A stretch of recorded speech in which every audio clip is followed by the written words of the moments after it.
Hello, ladies and gentlemen, and welcome to the inaugural Cartridge Club Awards. To those unfamiliar with the Cartridge Club, it is a community of gamers, collectors, and video game enthusiasts of all generations.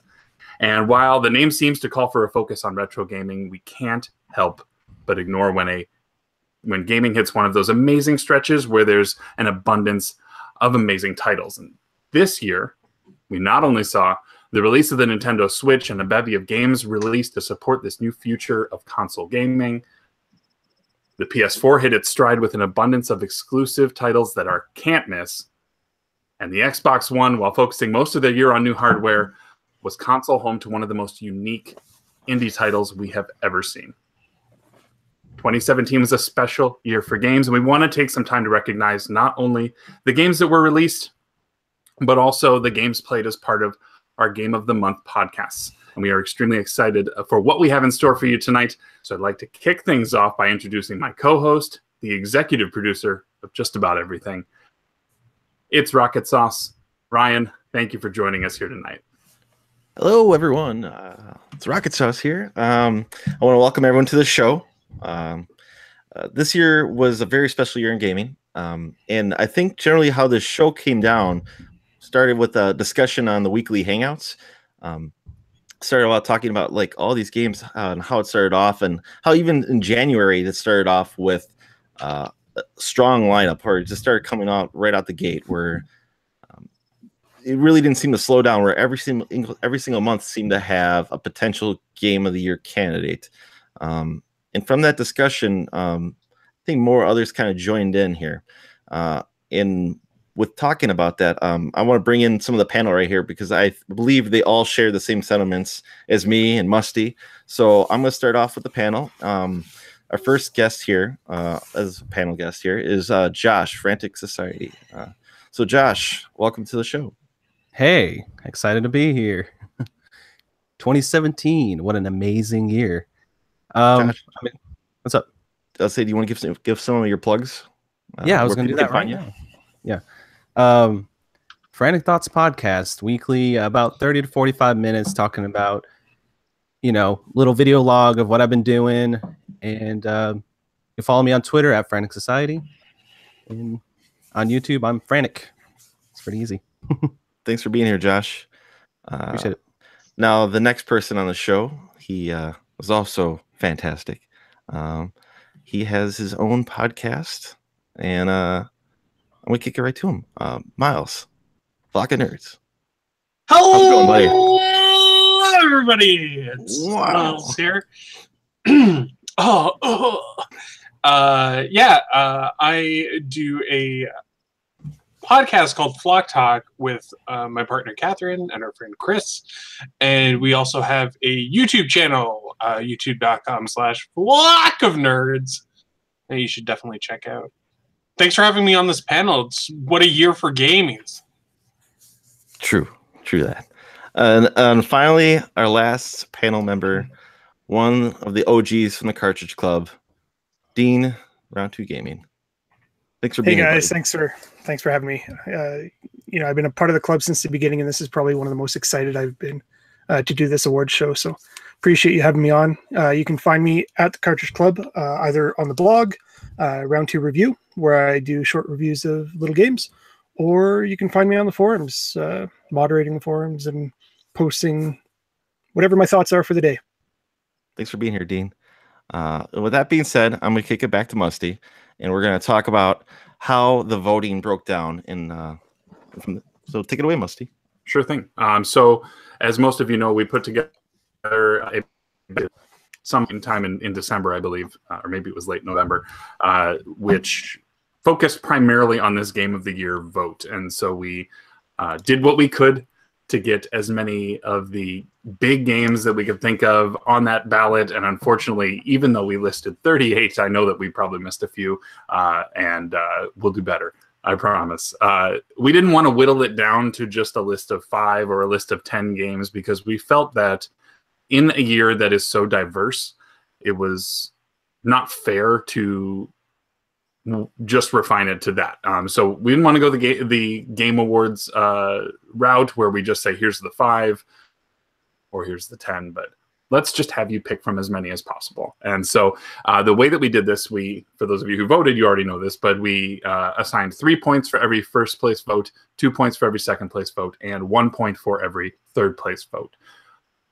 We then tabulated all of that, and in total, we had a total of 100 individual ballots. Now, not everyone voted for everything, which is understandable. There's some people who just don't play modern games, and we are okay with that too. But tonight, we are going to go over the top 10 of those votes after tabulating all of those points.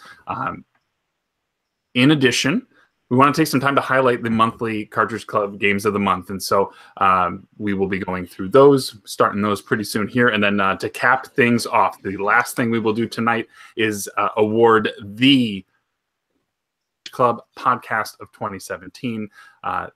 It's a big deal. There's a lot of great content providers in this club. And so we want to give a chance to give some recognition. And it is fascinating how this vote broke down. We will get all of that to you when we get to that, the opening of that ballot. Before we start opening envelopes, of course, and I do in fact have envelopes for each of these games. I do want to kick one thing over to Ryan. We left an open question on the ballot, and it was the best game that you played that, well, at first we said wasn't a 2017 game or wasn't a club game.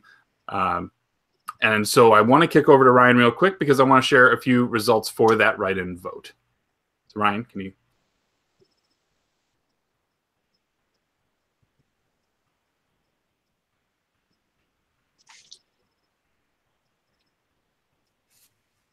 Ryan, I can't hear you. Yeah, I can hear. I can't hear you, Ryan. Sorry, guys. Sorry. So originally the game, this vote broke down with pre-2017. The game has to come out prior to that, and it has to also not be a club game. And I apologize because this was a written-in vote. It really should almost been, if the game was not listed, it should have been a write-in vote option. So I apologize for that. Like Musty said, we had 38 choices. But this broke down. There was a lot of games that were listed here, but 4 of them were multiple votes, and it wasn't just even 2 votes. It was, we're looking at about 4 votes coming in each minimum for these votes here. So to start it off, we have Doom, The Last of Us, Skyrim, and Overwatch. So these 4 we had all received multiple votes, and I think it's saying something special about these older games that multiple people listed as their best game coming from last year. So Musty, do you want to take it back to one of the Cartridge Club categories here? Yep. So we're going to start off the night by going through the Cartridge Club Portable nominees. And so this was a new podcast added this year. Curtis has been excellent at hosting this, and we are really enjoying the selection process. I think we really dig how that goes down, and just the variety of titles for a variety of different handheld systems. And so the nominees for Best CC Portable Game of the Year are Donkey Kong 94, Tetris DS, Grand Theft Auto Chinatown Wars, Resident Evil Revelations, Mega Man ZX, Patapon, and Kirby's Dream Land.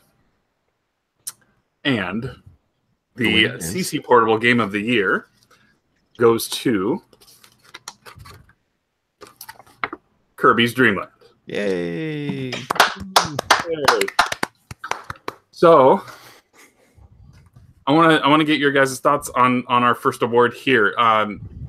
Were there games that on this list that stood out to you, Dean? Any in particular that kind of stuck out as held a special place with you for CC Portable? Yeah, this was a really hard one for me. You mentioned it's a pretty young podcast. There was only 7 to select from, but there's such a huge variety there. Kirby's Dream Land has always been a long-time favorite of mine. Patapon I played for the first time, and I absolutely love it. That's probably my favorite PSP game. But then Resident Evil Revelations I played down at PRGE with Ryan, so that has some good memories along with it. And the community beat my score with Tetris. So there was a lot to think about, but I had to go with my favorite game for the Game Boy, which is Kirby's Dream Land. So happy to see it win.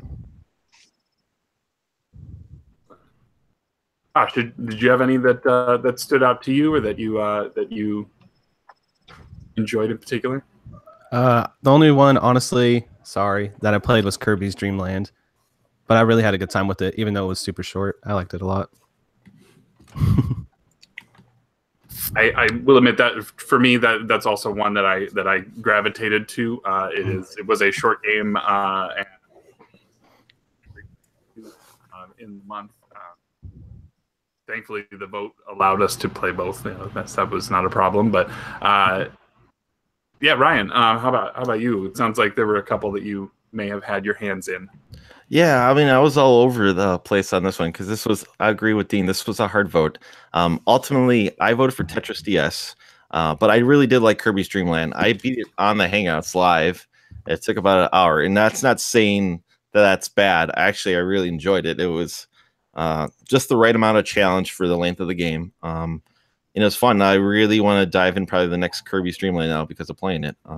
But with this being such a young show, I've never really been big into portable gaming, and this is actually allowing me to experience some of these games I might have missed over the last few years. So, Kirby's Dream Land was a great winner for this category. Excellent. And then, Miles, any of these games stand out to you? Well, what a slate of games to OpenCC Portable. Just amazing, high-quality games. And with the recent Nintendo Direct showcasing how great Kirby is, it really does speak volumes to the taste of the Cartridge Club. So I think it's awesome that Kirby's Dream Land won. Excellent. All right, well, let's keep this envelope open and train a moving. We are moving on to Best Cartridge Club Prime Game of the Year. Now this has a few more nominees because it is a long-running podcast. We are now into our 5th season, which is amazing. Now, for the purpose of this vote, we are going to go January until December, and so the nominees are Mini Ninjas, Paper Mario: The Thousand-Year Door, Beyond Oasis, Tony Hawk Pro Skater 3, Perfect Dark, Final Fantasy 2/4, Portal, Journey, Mega Man 2, Super Castlevania 4, Mass Effect 2, and We Love Katamari. And the CC Prime Game of the Year is Super Castlevania 4. Yay. Cool. Yay! So this was a first for me. I had not played this game yet, and I know that it was probably a good introduction to either the series or this edition for a lot of people. It doesn't surprise me that this won. I think the timing of it was perfect because it was right after the SNES Classic got released. But outside of this, let's hear from you guys here. What do you think about this one?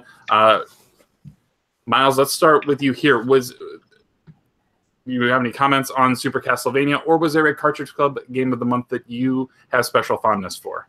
So I had the privilege of appearing on 2 of the Cartridge Club Game of the Month podcasts, Mini Ninjas and We Love Katamari, which isn't out yet. But it's like a sandwich. I did the first one and the last one. And I actually love We Love Katamari quite a bit. It's one of my favorite games of all time. So I voted for that. But if I could have had a second vote, I would have voted for Super Castlevania. So I'm very happy that that one won.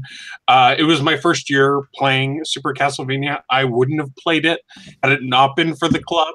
And I'm so glad that I did. It's just a beautiful game. And they do so many innovative things that I've never seen in Super Nintendo games or games of that era. I love the parallax scrolling. I love the way the stages look so different from one another. And it's just a great game. Yeah, excellent. Josh, I want to hear from you. What do you think about Super Castlevania 4 winning, and or do you have a particular Cartridge Club Prime game that was special for you? Yes, I played through Super Castlevania 4 and I had a really good time with it. But honestly, I would say my top 3 would be Portal and Journey and Mega Man 2. And for the first 2, I had played them before, and this was a great chance to revisit them. And I just loved them all over again, and saw the club love them all over again, which was awesome. And then Mega Man 2 was one of those games that I've tried to play so many times, and I would just put it down after a while because I would get frustrated. But having it as a game of the month, I sat there and I actually beat it all the way through and had a great time. And I've played more Mega Man games since then because of that, which was pretty cool. So yeah. Excellent. Dean, let's hear from you on the CC Prime Game of the Year. Yeah, I'm going to echo a lot of what Josh said. I think last year really allowed me to revisit a lot of those games that I hadn't touched since my childhood. So Super Castlevania being one of them, Mega Man 2, Final Fantasy 4. So I think it was a really good year to relive a lot of that nostalgia. My vote went to my favorite new experience, which was Journey. That was my favorite game that I played last year. But I can definitely see why Super Castlevania 4 won. It's a fantastic game. If you're a fan of the first 3 on the NES, you're going to love this one. It just improves upon it in every way. So really happy to see it win this category. Excellent. And Ryan, how about Super Castlevania 4 for you? Or any of the other Cartridge Club Game of the Month? It was fantastic. This was my first time ever beating it. I grew up a Genesis kid. I got my Super Nintendo very late, probably toward the end of its life cycle. And I remember, I don't think I enjoyed Castlevania so much as a kid because I found it too difficult, so I probably skipped it over as a kid. But this was a game that I always wanted to go. I always hear it being praised multiple times, how it's one of the people's favorite games or one of the best Super Nintendo games of all time. So I was glad to play it. I got to beat it, cross it off my bucket list for games I want to beat in my life. And I also want to give a little shout out to the best sports game we've ever played in the Cartridge Club, Tony Hawk Pro Skater 3, which got my vote. Nice. I forgot how much I truly enjoyed that game in that series. So I was glad we got to play it. And but there was a lot of really good games this year. And I'm not disappointed that Super Castlevania 4 won. Excellent. But yeah, and for me, I voted for, surprise, surprise, Final Fantasy 2/4. This was my first opportunity to play that game, and being touted as sort of the game that started this whole club thing. It was really special, and I really enjoyed that experience, and it now has allowed me to continue on the other trying to close the other gaps in Final Fantasy games that I have yet to play. So that's where my vote kind of went, and I really enjoyed that. Super Castlevania was also one. I never had a Super Nintendo growing up. This was my opportunity, and I played it on the SNES Classic because that's what everyone was able to get this time. Although I had a hard copy and I decided to just roll with it. It was a lot of fun. No surprise that it not only got the kind of following it did for our vote, yeah, I think it's a great pick for Game of the Year. So excellent. Perfect. Okay, I want to do one really special thing that we haven't talked about yet. We have results for a confirmation of a bet that was going on between P1 and P2 regarding a very special Cartridge Club member who I'm hoping is here so that we can announce this. But Ryan, let me kick this over to you. Okay, so I believe on CC Weekly there was a bet placed between Sean P1 and Mark P2 about Eric the Mighty Q Dog finishing Final Fantasy V by the end of 2017. And the results, Eric's reached out to me and Musty, and he told us how it went down over the last few days of the year. And he said he did not finish. He was on the final boss, but he was not able to finish Final Fantasy V by the end of 2017. So I believe P2 is the winner of the bet. Sorry, P1. I think you owe him I think it was a PlayStation Mini was the item in question. But yep, we have confirmation. Thank you, Eric, for keeping this a secret for as long as you did, and despite your hashtag just read it today of the Chris Kohler book, that is the completion that he was able to get, but not the game. So, oh well. All right. He tried. He tried. He tried really hard, and I know that you know, if you would have asked him to forego his Disney vacation, maybe that would have changed things. But alas, it is what it is.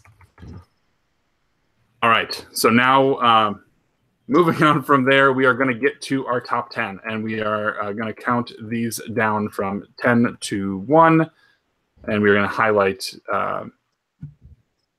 those best games. And no caveats. I think we're rolling out. We're going to roll with it. So with number 10, the number 10th game. As voted by the Cartridge Club. As voted by the Cartridge Club and others who happened upon the link to the vote, game number 10 is PlayerUnknown's Battlegrounds. Cool. And so PUBG, as it's been affectionately coined, or is a unique title because it is not one that has been out for much of the year at all. In fact, it just technically got released, still in preview though, in December. So I will admit, I personally have not had a chance to play it, although I have watched a few fellow club members played some on the Cartridge Club 50-hour Extra Life live stream. And that was my first exposure to the game, which is really cool. And it kind of interested me enough. But I know we do have some people who have played or have other comments on it, so I want to allow some time to speak. So Josh, you were one who has played PUBG. Yep. Go ahead and give me some thoughts on PUBG. So if you don't know the premise, it's 1 versus 100. You drop in randomly on a map. You get to choose where you land, and then you survive. That's the main goal. The most fun I had with this was playing duos with my friend. We probably put tens of hours playing together. And the thing, it doesn't sound like much, but the thing about it is it's so much tension because you can die at the drop of a hat, and if you die, you're permanently dead.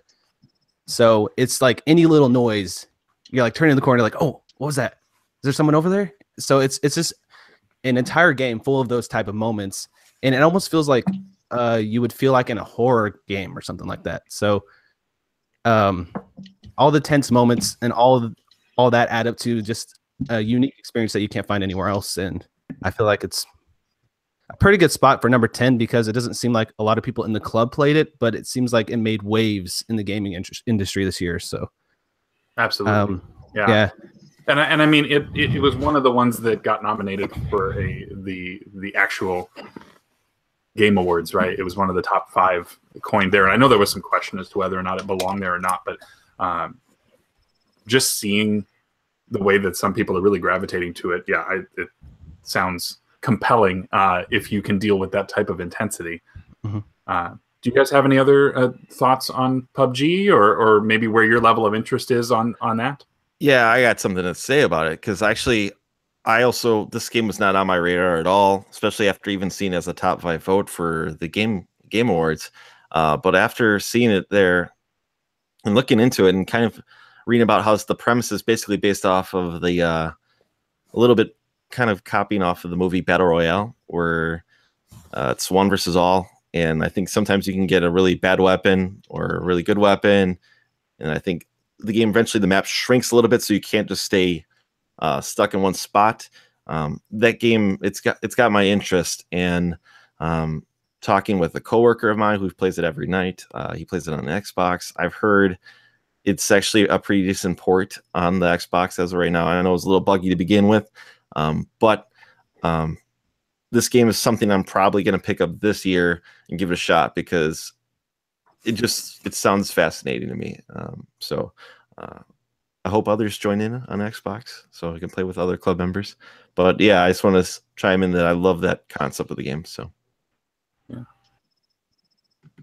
Dean, Miles, any I think it's telling that a game that isn't finished yet is nominated for Game of the Year. Like, what happens when it's finished next year? Does it get nominated again? Yeah. Huh? I think that the game looks awesome. Ever since I saw the movie Battle Royale, I've always wanted a game. I guess we'll have to figure out how we want to address that when that time comes. But yeah, I mean, like ever since I saw the movie Battle Royale, I always wanted a video game version of that. Then the Hunger Games came out, and it's hugely popular. So it was just a matter of time before they were able to make that a video game. It seems pretty straightforward, and you know, a couple games tried to do that this year, and PUBG did it the best, I think. Excellent. And Dean, this is unfortunately for now going to be a digital only, it would seem. So this is probably not in your wheelhouse, but it's not in my wheelhouse, and probably just listening to you guys, this is the most I've heard about it. That appeals to me. So it might be something that breaks the trend. I don't know. We'll see if enough people that I know are playing it, and if I'm able to pick it up for a decent price where I'm not breaking the bank to go digital. Because once I pass that threshold, once I go through that gateway, there's no turning back. So There's no coming back. I want to make sure it's worth it. So yeah, absolutely. Okay, so let us move on to number 9, and the number 9 game 2017 as voted by the club is one that's ranked very high for me, and that is Hellblade: Senua's Sacrifice. And I actually voted for this it was in my top 3. Is one of the most unique stories that maybe it's not just the story. I feel like the implementation of this game is just about perfect for what it is. It's not flowery at all. It is bleak. It's certainly a game that is it's tough to sit in for a long time. Even though it's a shorter game, it's one that you have to take in spurts, because it's a tough portrayal of some very real life things that go on for a lot of people. And let me allow some of the others who have played this to kind of talk about Hellblade. Ryan, you were one of the others. You want to kind of give us a little bit of your thoughts on there, and we can kind of first I want to thank Sean P1 for actually having the ability to play this game. It came down towards one of the last few games I played at the end of the year. It has some of the best boss fights I've had playing a game in a long time. Now, granted, there's not many, but the ones that are in there are fantastic. I absolutely loved it. It's beautiful too. Just want to. Yeah, I absolutely agree with you there. Visually incredible. It was one of the first games I played on my Pro, so it and also with the ability too of that surround sound too. I don't want to give away spoilers, but it's also, I think, important to play this game with either headphones or some kind of surround sound to get the true effect. It even kind of gives you a warning in the game to do it. And I think that really does enhance the experience of playing this game. So, yeah. And to give, I think, just a little bit of embellishment there, the game uses what they call bilateral audio, meaning that the way that it is portrayed, it uses independent microphones to capture the audio so that it represents both of your ears. So there's some effects that they do with the narration and some other things that are going on in the game, of which I don't want to go into immense detail because it is so well executed that I hope that more games take that into consideration. And it was actually a game that, not being too long, I didn't mind playing with headphones in. It's not a common thing for me to play with earbuds in for a 7 or so hour game, but that is definitely the preferred method. It was just awesome. I really enjoyed. I also want to say I hope this game gets a physical release. I think it will.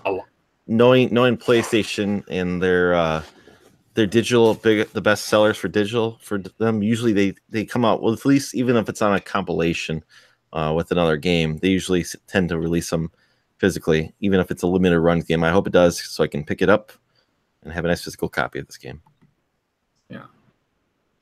Yeah. So highly recommend. I think I wish it would have landed a little bit higher, but I realized that it wasn't played by everyone. I know that it got also some pretty big accolades from other award shows, and so hopefully more people will get out and get that game played. Last little comment: the portrayal of the main character by a video editor for Ninja Theory, she just absolutely killed it. It's such a real experience, and I think without her, the whole game kind of collapses if she's not a strong character. And so, really looking forward to chatting with more people about Hellblade. But play this if you can, and again, fingers crossed that for those of you who really want a physical edition, I'm with Ryan and hoping that that happens sometime soon. So, did you guys have any other thoughts or anything before we move on to number 8? I mentioned that PUBG might be the one that gets me to go digital, but this one actually had me, dusting off the cobwebs of my Steam account. Like, I have nothing in there, and I was so close to pulling the trigger on finally getting this digital game. But to Ryan's point, I think with Sony's history, I really think we'll see this hit a physical release. And once it does, hopefully in 2018, that'll be an experience for this year. Absolutely. I can't wait for the limited run games release, which is sure to happen. So that's what I'm hoping for. Fingers crossed. Otherwise, Boxing Day sale or PS and winter holiday sale or something. Hopefully I'll grab it. Definitely. And Josh, it's soon on your playlist? Yes, I actually bought it when it was on sale, and I just didn't get to it. I've been busy. That's all. It's on my backlog though, for sure. We understand. Yeah. Excellent. Okay, let us move on to number 8 then. The number 8 game, as voted by the club, is Resident Evil 7. And so this was the return to form, right? I think from what I've been hearing of people, I actually missed out on this one. So I want to hear from those who did. Miles, Dean, and Ryan. I know you guys all had a chance to play it. Dean, why don't we start with you? Yeah, this was on Resident Evil 7. A pretty late pickup for me in the year. I think I picked it up in November, and I really didn't know what to expect. I hadn't watched any Let's Plays or really any coverage on YouTube outside of the trailers. And playing it for the first time, I didn't play it in VR. I just played it on my PS4. I was totally blown away by how much a horror game could affect me. I played the PT demo when that came out, and that was really the only experience I've ever had where I was physically scared to continue to go through the next doorway. And this game really captured that for me. I don't know if I'd say it really felt like a Resident Evil game for me. I was a big fan of Resident Evil 1 and 2, less so for some of the sequels that I played. And I can definitely see some of the correlations between them, but just as a horror game in itself, and the fact that it's got such a huge acclaim in a year for a horror game is really cool, and I think well deserved. I think it deserves a number 8 spot on the list. It was a really good experience the whole way through, and I definitely recommend for those of you who haven't played it to give it a try in 2018. Play it in the dark, play it the right way. I think it's going to be a really memorable experience for you, if nothing else. Ryan, what about you? You also kind of jumped on this one later in the year. I know you were kind of pressing to get as many games done before the year wrapped up as possible, but how did you feel? Muted. Oh, sorry. This year was completely stacked with games, so I try to beat as many games as possible this year, and I try to get as many in. I'll try to look at how long it takes to beat, and I just try to line up as many as I could to beat it by the end of the year. So the last game I was able to get in by the end of the year, it was a Christmas gift. I got the gold edition, so it comes with all the DLC. And I just want to say this game was fantastic. I believe this game came out in January, very early in the year, January, February, right away at the beginning of the year. And I almost wish I didn't wait so long to play it. And if I had one more vote, this would have been my next vote because I was blown away by this game. I almost question, though, how fast they switched it over to being a Resident Evil game, or if they were just saw like the brief success of PT, even though because it seems like it's got a little bit of the traits from PT in it. But ultimately, this feels, even though it's first person and different from the original Resident Evils, it feels closer to the Resident Evils from Resident Evil 1 and 2, closer to that than any of the other Resident Evils going forward. It's not heavy in ammo, and it isn't skimpy, on health. It's a little bit in there, but it was fantastic. I loved it. It was scary. I played in the dark, played it with headphones. I was scared playing this game, and I loved it. This is what I want from Resident Evil. I could see if you're a fan of Resident Evil 4 or 5 or 6 going forward, like if that's your version of Resident Evil, you might not like this version. But for me, someone who's a fan of the originals games, I absolutely loved it. I was blown away by how it was. It felt refreshing for the franchise. It didn't feel like I felt with 6 that the franchise was dead to me, and that's why I didn't buy this game right away. I almost kind of, I'm glad I got the complete edition, but I kind of regret waiting this long to play it. So excellent. And then Miles, Josh, Miles, I think you gave this one a try, didn't you? Oh yeah. I gave it a good run. I turned it on and then played it for 10 minutes, and I was like, this is too much for me. It's so scary. How do you guys play these scary games? I don't know. So I tried to play it. I played the demo, and it got too scary for me, and I was like, I'll just wait for the real thing. The real thing came out, and I played it, and I got to the part, which was the demo. I got too scared again. It was a storm outside. Okay, just to protect myself. There was a storm outside, and I was wearing headphones because Catherine was on the computer, and we have it in the same room.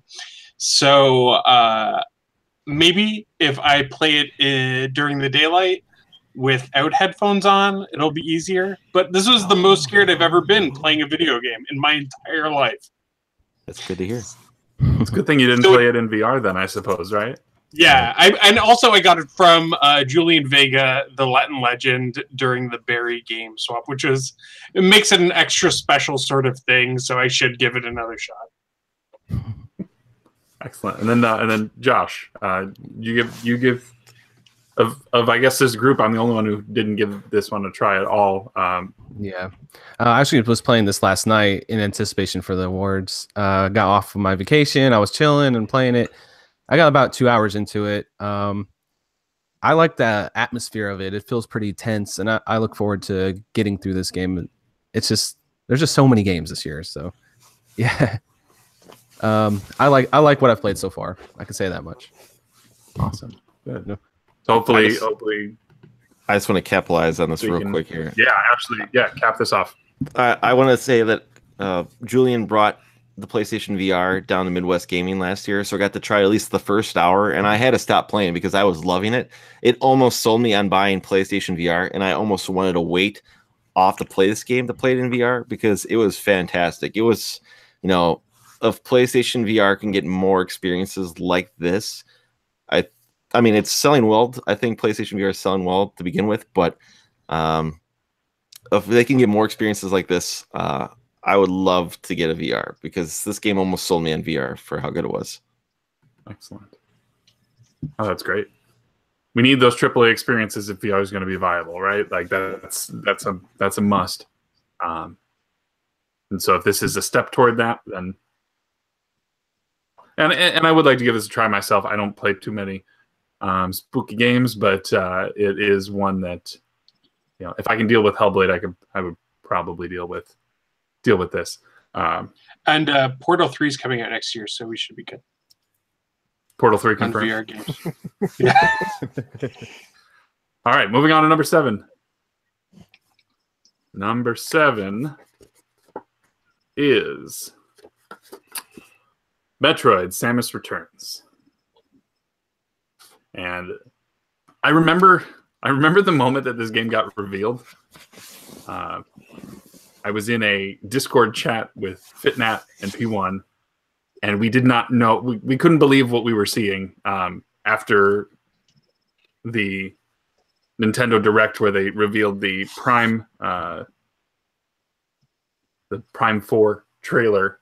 They revealed the Prime 4 trailer. It was just a number. I know, it's just a number. But I couldn't believe what we were seeing. And I know that those guys are probably in the same boat. But I still haven't finished it. I still have a ways to go. I know that there were a few of you who have this. And let's start with you, because you went so far as to put out a round 2 review on Samus Returns. So let's hear from you on Samus Returns. Yeah, I had a blast with this game. When I was a kid, I never really got into the Metroid series. We used to call it the Lion game. I thought the Samus on the cover was a lion, and that went on for probably 15 years. When I started with the club, we played Super Metroid, we played Metroid Prime, and most recently Metroid Prime Pinball for CC Portable. And I've really been getting back into that, getting into the series for the first time. And this has gone down as probably my favorite 3DS title. I've almost played through it twice now, which is sort of unheard of when you have all these games in your backlog. To play a game twice isn't something I like to do, but it's so much fun. It's really colorful, atmospheric. I think it really captures a lot of what I felt when I played Super Metroid for the first time. And I think whether you're a Metroid fan or not, this is a great side-scrolling shooter. I mean, it's or platform. It's fantastic. There's a lot of collectibles for the completionists out there if you want to do that. If not, you can probably get through the game fairly quickly. It's not going to eat up too much of your time. But I think the experience you walk away from after having played it is something you'll remember for many, many years. It's a great experience. Excellent. Ryan, I know you and I were both day one pickups on this. How have your experiences been with the game so far? You're muted. Sorry. Keep hitting the mute button. Sorry. I was going to say backtrack just a little bit to your direct here. Wasn't this revealed after the direct was over? Yes. Yeah. I should point that out, and that this all happened after the official presentation happened during the Treehouse, which is, I think, why it surprised me so much, because I didn't think that we would get something this big on this level, because people have been asking for this for years, right? We want a 2D Metroid. We want another 2D Metroid. And then we had AM2R, was it 2 years ago? And that got shut down. And I know some people really enjoyed that. Thankfully, that guy has landed on his feet. But it was such a shock. But yes, you're absolutely right. It did occur after the fact, not during the primary presentation, which is totally against everything that I think anyone was expecting. Yeah, and I mean, I think the only problem with this game is it came out right in a cluster of all these other games I was in the middle of playing. So this game I'm currently playing at the moment. I'm about 20 Metroids in. I actually enjoy the new deflect combat in the game. I think it makes it feel a little. I don't know if people who are Metroid fanatics are gonna if they enjoy it too much, but I'm enjoying what I've played of it, and hopefully sometime this week I can finish it. So that'd be great. Miles, I'm seeing that you haven't had an opportunity to play Metroids before, which is okay. We all have our flaws, right? Oh, you musty! What a guy!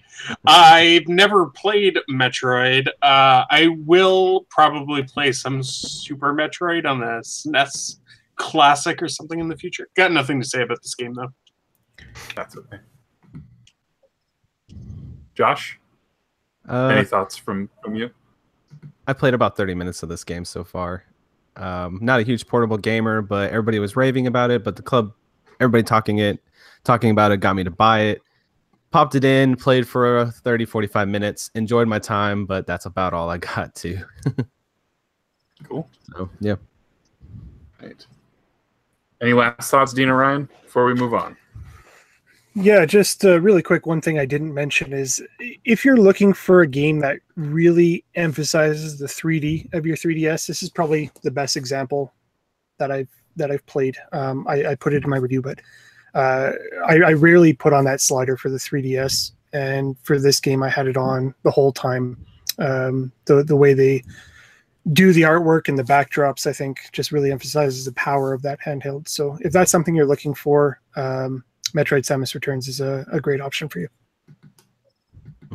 Perfect. All right. Let's move right along. We're making good time.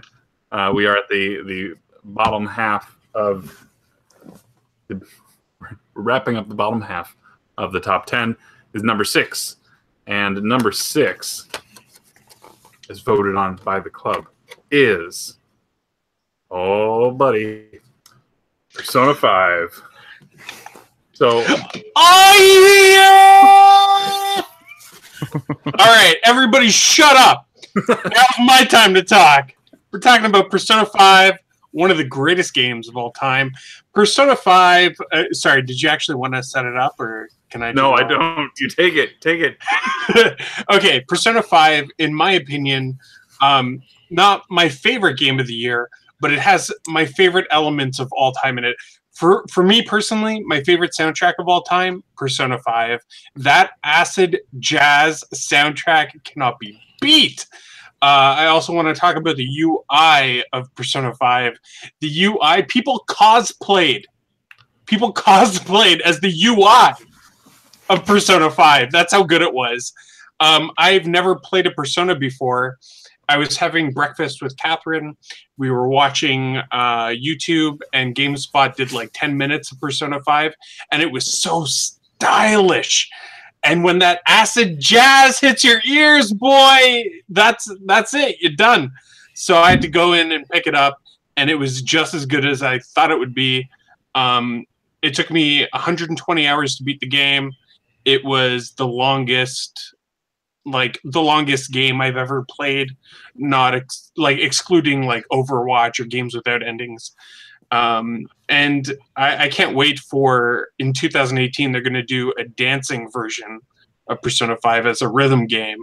I'm going to grab that too. If you haven't played Persona 5, you gotta check it out. It's dark, it's twisted, it's a turn-based RPG, and it's beautifully done. I've never played anything like it. That's high praise. I don't know how any of us can really follow that. Do you guys have any other things to add for Persona 5, or are you sold now after hearing what Miles now? Yeah, me too. I have this. Ryan's like, it's a JRPG, so probably no. Probably not. I'm gonna sit this one out. I'll let you guys play it. Yeah, I think the one thing that's intimidating about this game is the presumed length of the game, but it sounds like, you know what, Musty, it doesn't feel longer than 100 hours. I'll just say that. It's like 120, but honestly, it'll feel like 100. That's good. That's all I want to say. Maybe we'll get a break from the deluge of great games that came out in succession throughout the second half of 2017. Maybe we'll get a little break here, and we can carve out some time for a nice substantial JRPG. So I'm glad that you love it as much as you do, and I was happy to see that it made the top 10, because I knew that you really were looking forward to this one. So, didn't it just make the top 5? No, it's 6. Oh, 6. Good enough. I was expecting 10th, if any. Hey, it's here, and that's what's important.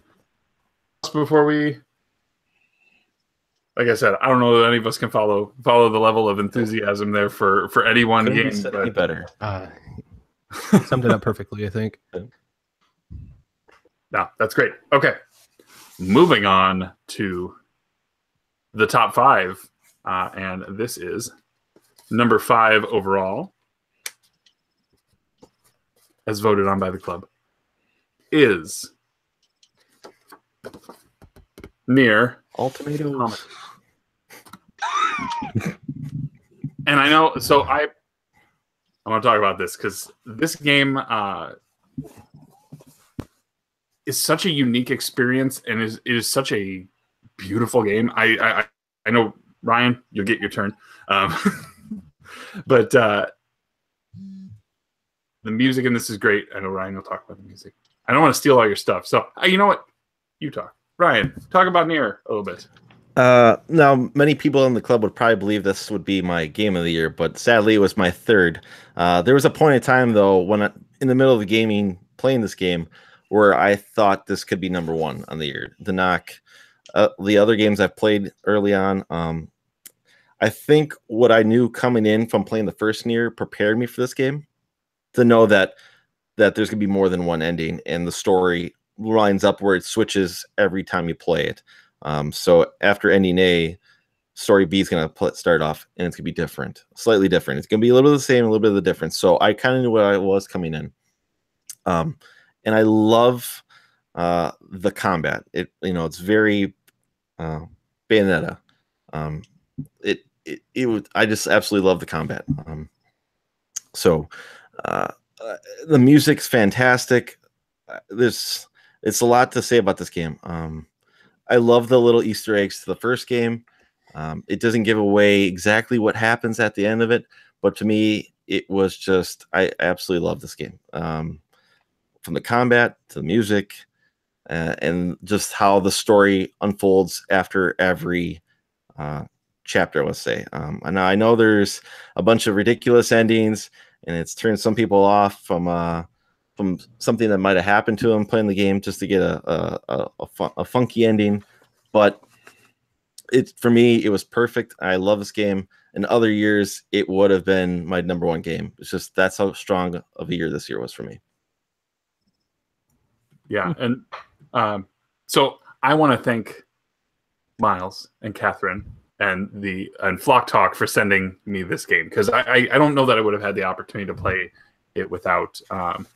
And I want to echo what Ryan has said, what Caleb has said, and what others. I think both he and Scott both have acknowledged that those extra endings really kind of take this from being a good game to a great game. There's probably better ways that they could have done some of that, but I understand. I understand that the director of this game is He's a out there. unique way of storytelling, and for some, ending A is great, is good enough for them, and they really don't feel like going beyond that, and that's okay. I really enjoyed it. I thought the character models in particular were awesome. The environments were great. It does an action RPG well, but it also just the constant shifting of play styles. You got top-down shooters, you got side scrollers, you got vertical shooters, and then flipping into mazes and all kinds of stuff. Like it keeps you on your toes. But it's a super unique title, and it is totally worth playing as far as you're willing to take it. And if ending A is enough for you, good for you, and congratulations for completing ending A. Yeah, I just want to say though, like I said, repeating with the extra endings, I know it's a little intimidating for some people, but to me, that's when the game really shines and comes through. In that soundtrack, I'm going to repeat it one more time. I've listened to it multiple times at work. Just listening to that whole OST, it's something I want to purchase down the road because I love it so much, and I just think this game was fantastic. Yeah. Excellent. So I want to throw it to the rest of you guys. I'd love to say a couple things about Nier Automata, if possible. Good. So Catherine and I won this from Nintendo, and then we sent it to Musty. So big thanks to Nintendo for hooking up, 2/5 of this panel with Nier Automata. That was pretty sweet. I want to say that Romeo's and Juliet was, for those of you who know what I'm talking about Nier Automata, is one of my favorite moments in gaming in 2017. I thought that was it really got me. because I realized in this year that the most important thing for me is humor in video games, and for games not to take themselves seriously. And I think that Nier Automata has a lot of humor in it, and it switches genres, which is, again, something I'd love to see more in video games, exploring the boundaries of a genre and being able to switch back and forth from multiple genres. I think that it keeps the game dynamic and fun and interesting. So I'd love to see that carry over in 2018 and beyond. Excellent. Dean or Josh, any? Yeah, I didn't know anything about Nier before playing the first one with the Cartridge Club, and had I not played that first one, I might have stopped at ending A. But playing through the first Nier and going through all of the endings really showed me the value of what could be beyond the credits. And this game, just echoing what you guys said, there's a scene that happens in as you're playing through the second portion or toward ending B, and that took the game from a pretty good game to an incredible game for me. And I really couldn't stop playing. I did hold off a little bit after I beat ending C, but was a little push from Ryan, passed through ending D, and I can say it's totally worth it. So if you guys have the patience, stick through it. The first gameplay up until the credits is good, but it only gets better from there. And it's worth noting, just for the audience, or for those who are intrigued but maybe aren't on board yet. Your levels carry over all of that, so the game is continues to level with you, but it's not like you start from scratch each time. You're not playing a brand new loadout and everything with each of them. So those last two endings in particular, C and D, are significantly shorter. Those story segments are significantly shorter than the first two. So, but yeah, high praise. I think this is one I think that everybody who really sunk the time and really enjoyed, and I hope more people get the opportunity. And again, take it as far as you want, but there's a lot of reward for sticking to it. Let's just say it. Yeah. Ready to move on to number 4? Mm-hmm. Let's do that. Number 4 is, very pleased about this one, Cuphead. Uh-oh. Miles, are you I got okay? excited again! One of my favorites. So, Cuphead is one of the few console exclusives that the Xbox had this year, and it is. I want to comment on this really quickly, and then I will let you guys contribute too. It is a masterclass in what a small team of developers can do with the right backing. So what is, I think it's like a team of 4 or 5 people, and the amount of effort that went into this, developing hours of unique new jazz music and hundreds of thousands of still animations using an art style that we just haven't seen in games before. Cuphead is awesome. I did a video last week on this about how this kind of fixed my issues with hard games. It's so rewarding, and it really shows that, like it does things in regards to when you have failed, how quickly you can get back into it, and how it encourages you to keep going and going and going. It drip feeds the adrenaline to you for getting through these phases of bosses. It's just absolutely awesome.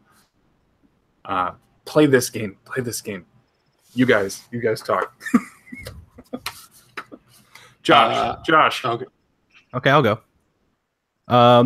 Cuphead was one of the biggest surprises when it got announced at E3. It was in this indie sizzle reel, and everybody was like, it showed like 10 seconds of the game, and everybody's like, what is that game? And I kept playing that same 10 seconds of footage over and over again. there's no game I've ever seen that looked quite like this.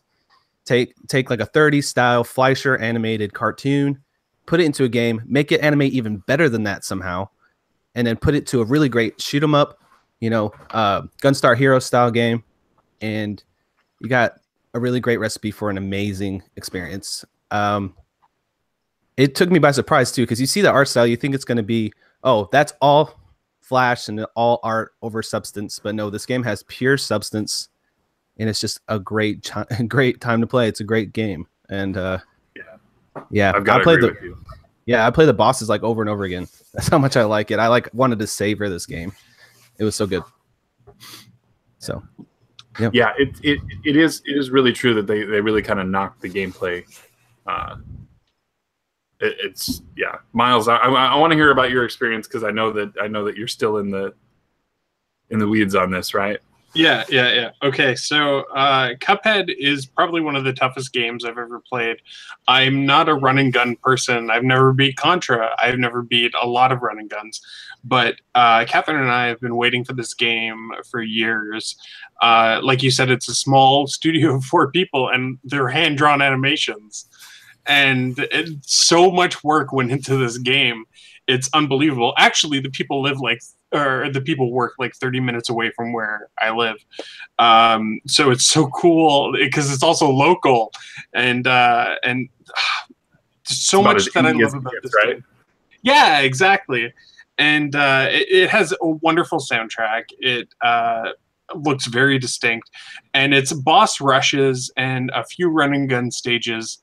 And what I love about the boss fights is that every boss in Cuphead is like a final boss in any other game.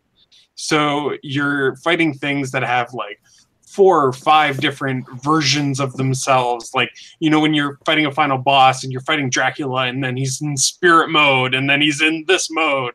And that's what every single boss is like in Cuphead. And it does this great job of like luring you to keep coming back and trying again and again and again. Even though it is beating the heck out of you, it is telling you, oh, look, you made it like a tiny bit closer to finishing the level. Maybe next time you'll make it a little bit closer, and then a little bit closer. Currently, in my playthrough for Cuphead, I have 1,200 deaths. I have 2 contracts that I have, like 2 stages left before the final boss. And I keep going back to it. It's frustrating, but I took a week off work, and I'm going to beat this game. We wish you the best of luck, Miles. I really hope that you get the closure that you need. It's become like it's become a thing for me. Yeah, but no, I can't sing the praises high enough. And it was one of those that I hit over my break. I had started it a month ago, right? I played it on the live stream as well. And that was a blast. One of the things I want to bring up, you brought up multiple phases. The creative thing that they've done is some of these phases, I'm taken back to there's one boss that's I can't remember her name, but her theme is like candy, Bonbon. I think she's a princess or something. And her opening phase, well, she has 4 phases, and each of the phases randomly can be one of like 5 different things.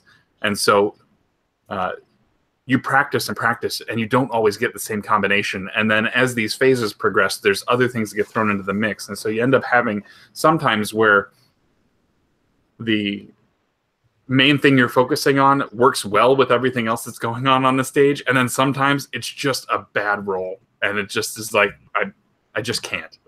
This one is just not going to work out. I will take my next attempt at it, and it makes it so that no 2 people really are going to have the same experience with this. You can take tips from people all you can, but it really comes down to how well you can learn to time these things. But yeah, absolutely great. And I know there are others out there who echo this sentiment as well. But yeah, I think totally fitting. I'm really happy it made it to the top 4. because it was just an awesome game. Any other closing thoughts before we move into the final three? Dean's got something to say. Dean. Yeah. I first of all, a shout out to my friend Jeff. If he's watching, he was able to invite. He knew I was a sucker for difficult games. For difficulty in this game, like you guys said, was really uncompromising when it came to those boss battles. And when the game was announced and some news started coming out about it just being solely a boss rush, I was one of those people who was kind of down about that. But after playing through the game, those were my favorite moments. I like the run and gun, but fighting those bosses was, it's not often you play a game, like when you play an RPG, every 30 or 40 hours, you might have a really difficult point that you defeat and you're happy about it. But this game, there's just dozens of moments where you stand up from the couch and you kind of wipe the sweat off and say that was a great mini victory for me. And it was just victory after victory after victory after so many tries on each boss. They're not repetitive. Each one has, its own little quirks to master. And, it just felt like Miles said, a final boss fight each time you went through. And if you like difficult games, know what you're getting into. It's easy to fall in love with the 1930s sort of watercolor art style, but you have to understand that this is an unrelenting game when it comes to beating it. Absolutely. I was going to just chime in real quick.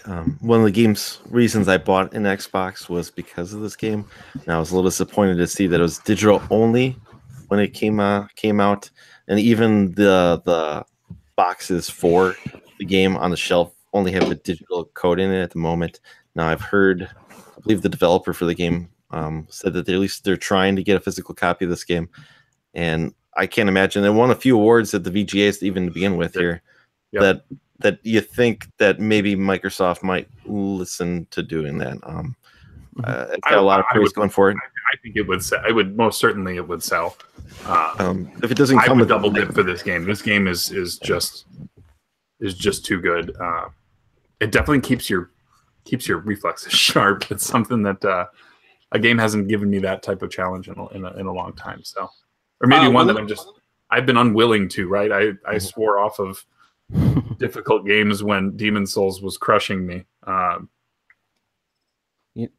thing I was sorry. Yes, Josh, go ahead. Yeah, one thing I was thinking about, the reason why I think it shines for like a hard game and a hard game standpoint.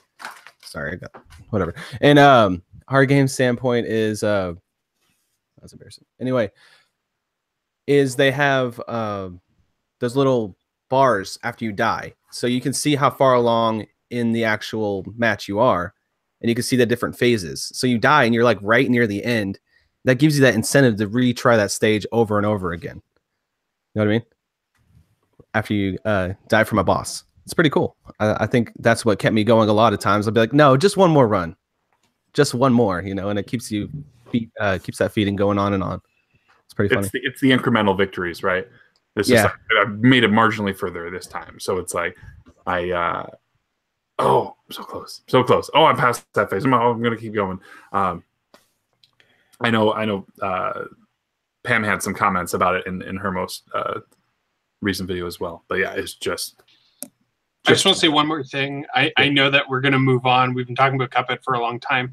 I just want to say what a shame that this is only on Xbox, because what I would do for a Cuphead amiibo, let me tell you, a Cuphead and a Mugman amiibo, it would be so beautiful. I would love it so much. It's a shame.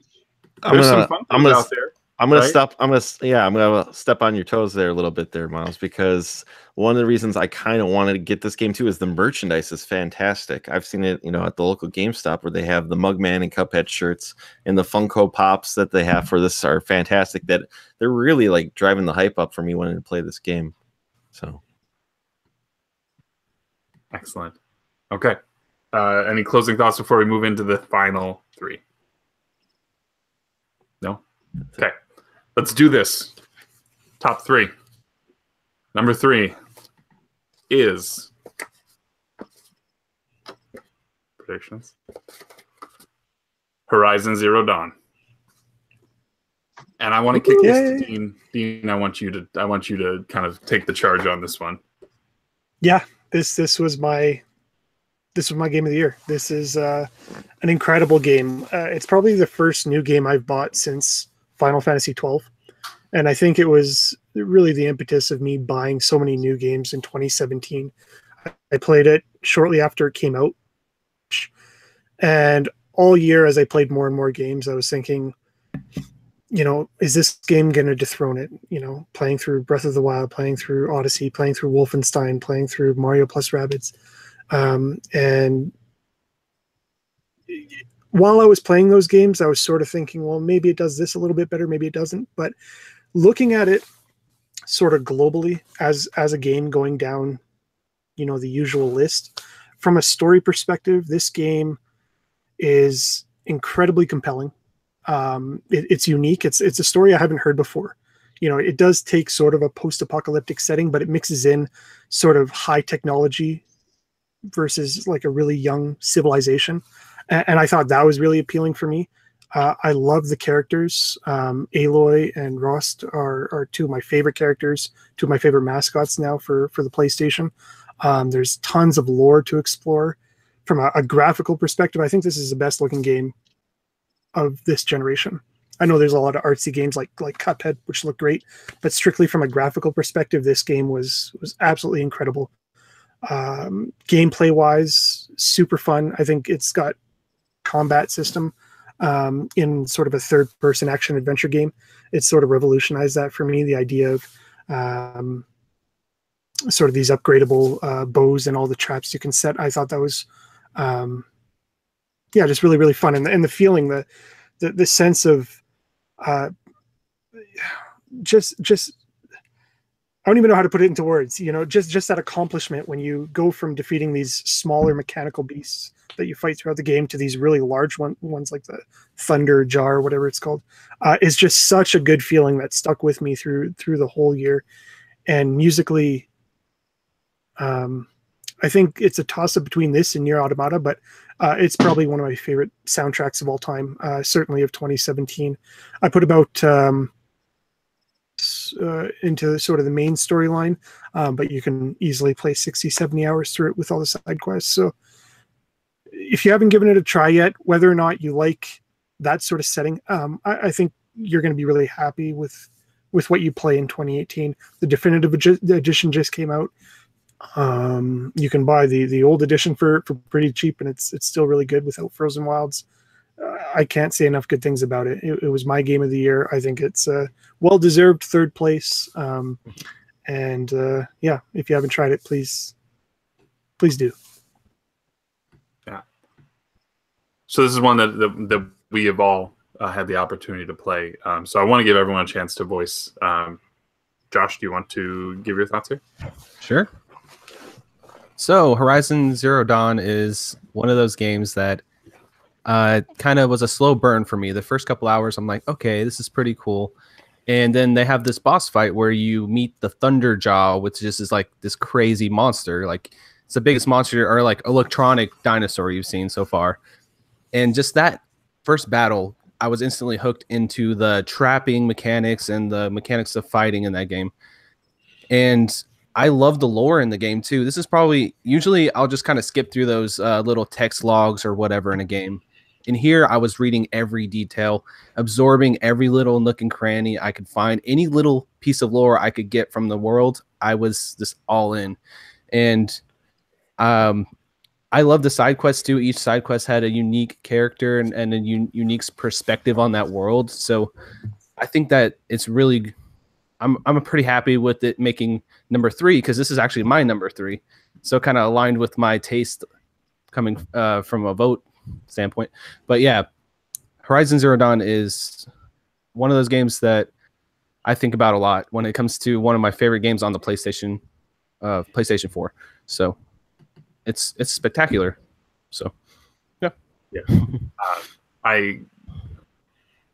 This was one that I was really looking for. I was holding out from the point I got my PS4 until the complete edition came out, and I'm glad I did. I still haven't gone to play the DLC, but I really enjoyed the playthrough here. The story takes, without going into it, but because I don't want to take anything away from you guys as to what I got to experience. When you really start to figure out why the game is called what it's called, it really takes off from there. And I know that it's being held up in comparison to a lot of other games, even from this year or from recent memory.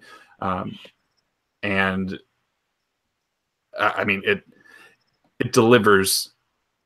And I understand that there may be just some barriers to get through to get there, but if you're willing to take the time, I think it's extremely rewarding. I think I can kind of echo my comments on Nier with this one, right? You get what you want to get out of it, and if you really want to push, you can ignore the stuff on the side if you want to. If you want to just focus on the main storyline and just go from quest icon to quest icon, you can. There's a lot that you're missing in that case, which is okay. Games that tout themselves as open world don't all have to be. Not everything in the world needs to have ultimate purpose, but there's so much to do. There's so much just beauty to take in.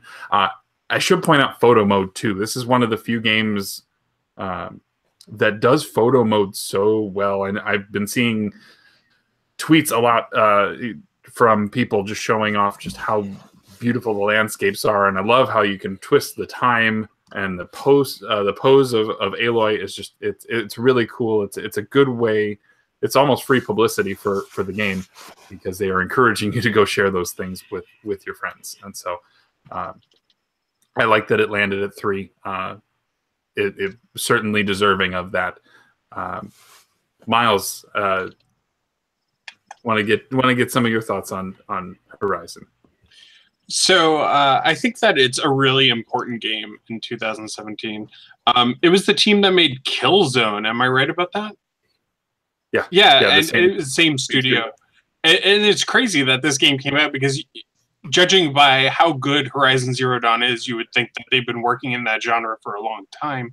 But it's really like they're kind of their first crack at it, at least in modern consoles.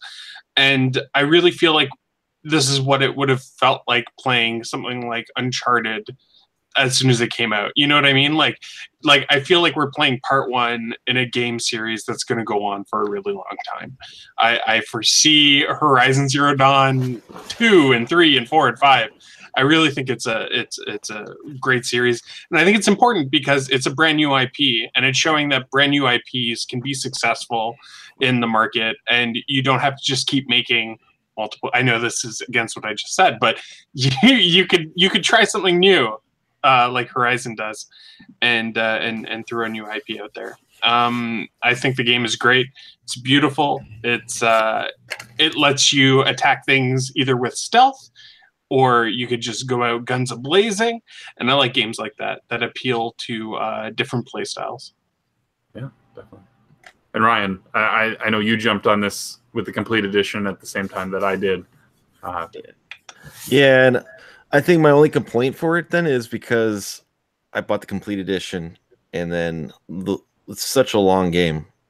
And I'm not saying that's a bad thing, but trying to do it towards the end of the year, trying to get as many games in as possible, where when I first started playing the game, I'm doing every little side quest I can find because I'm just relaxing and just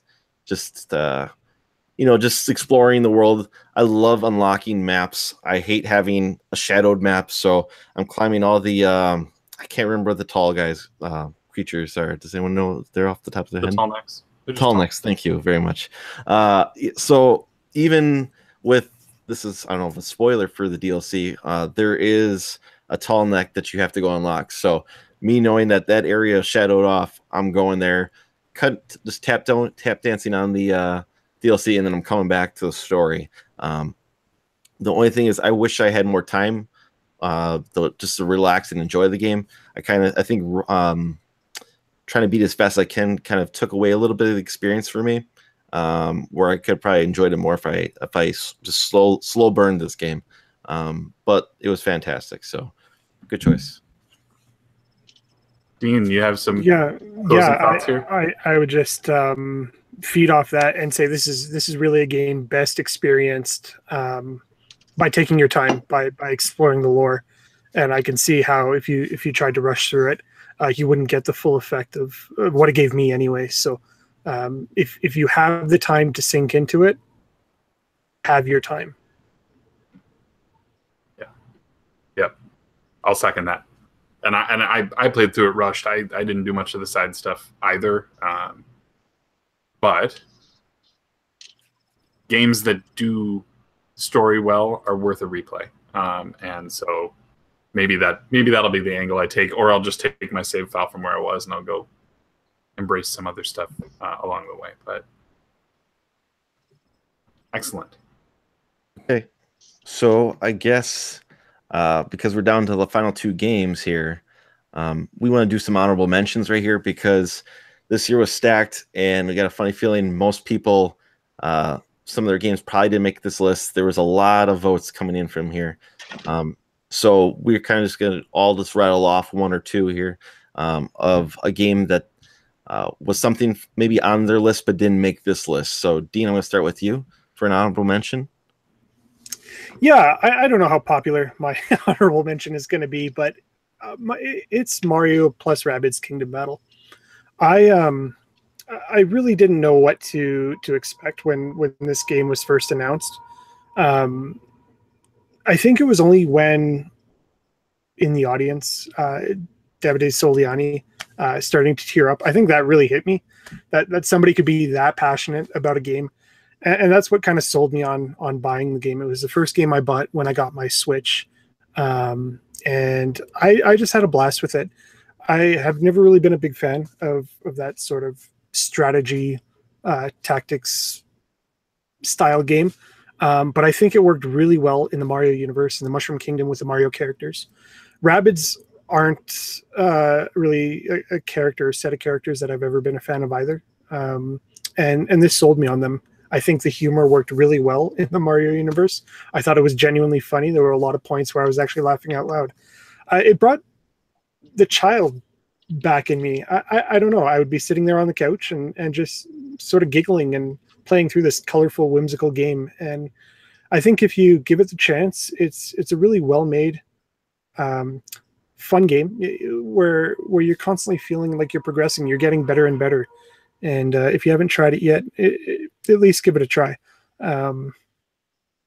For me, it's my honorable mention. I think it came out in a year full of extremely huge heavy hitters, and I understand why it didn't make the top 10. But yeah, it's an awesome game. Awesome. Musty, I'm going to kick it to you now for your honorable mention. Yes. So my honorable mention is actually my game of the year. Going into last year, I had no real.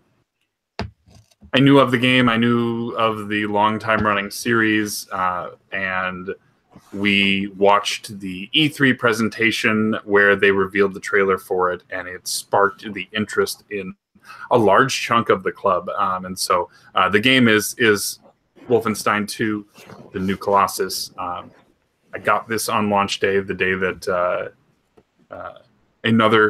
two other Game of the Year nominees were released, which was just a crazy day for media and games in general. This game did everything that I wanted a shooter to do, and it was intense on a level that not a lot of games do. Story-based first-person shooters aren't very prevalent, or I mean, they're a rare commodity, and Wolfenstein 2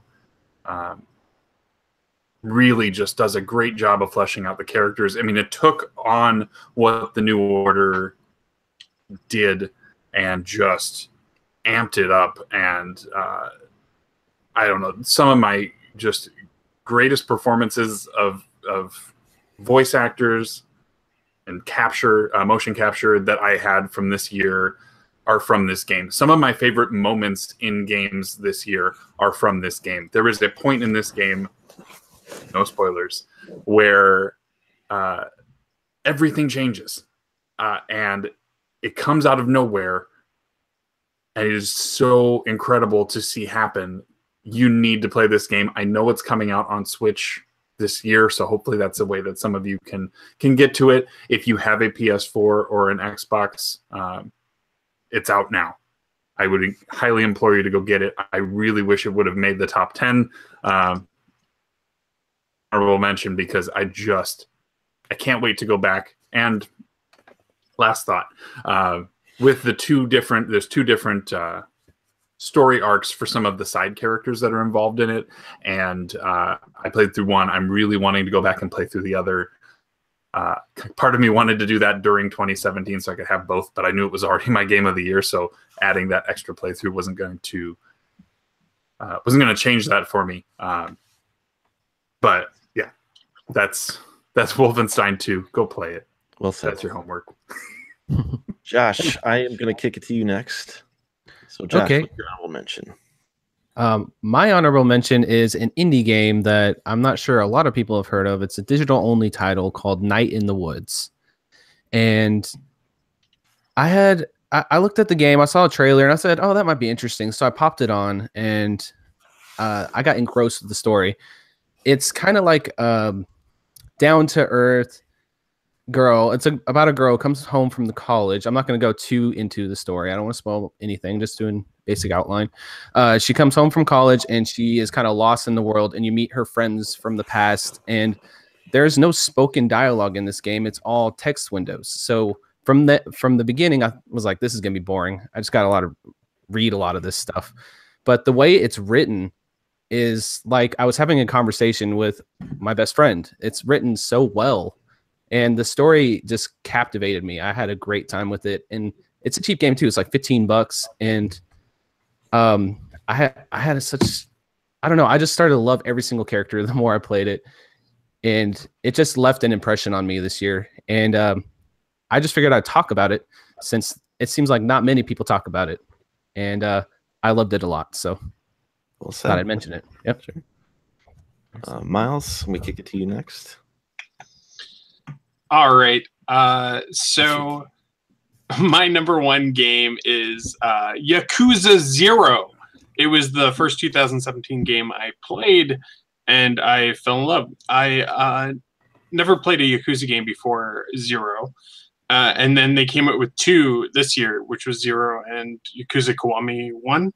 And think of Yakuza Kiwami 1 as basically DLC for Yakuza 0.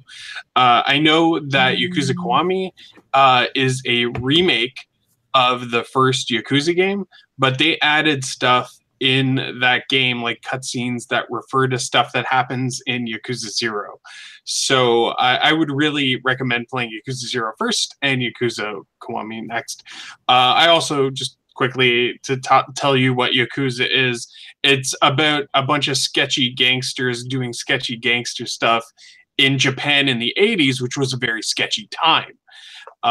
They do things like karaoke. They beat people up until money flies out of them. They play with pocket racers, which are like small cars that you build yourself, and you beat children at the local kart racing store, and you take their money and stuff. It's a great game. I assure you, it's hilarious. And I really recommend you playing it. My favorite game of all time is River City Ransom, and I feel like this is a 3D version of River City Ransom. Beat 'em ups don't really exist anymore. I mean, there's like action adventure games, which are the closest thing, but Yakuza 0 really feels like a true beat 'em up game, and it's brilliant. You really should check it out. Okay, well said. And for me, for my honorable mention, it goes to Sonic Mania.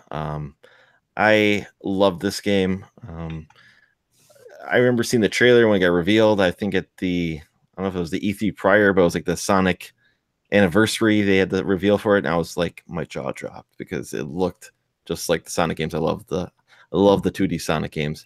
I'm a huge fan of the Genesis series, and to me, this feels like it should be called Sonic 4. Now I know what's called. There was some sentiment that they took a little bit too much from the classic series, and I that doesn't bother me at all. It felt fantastic. I absolutely love this game. The music was great. The gameplay was great. It was a little bit longer than most Sonic games, so you get a little bit more bang for your buck.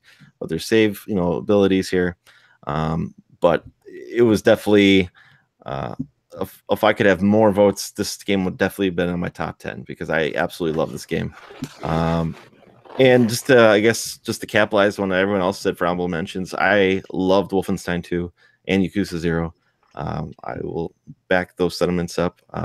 Wolfenstein 2, I liked it better than the first game. The first game didn't really hook me so much.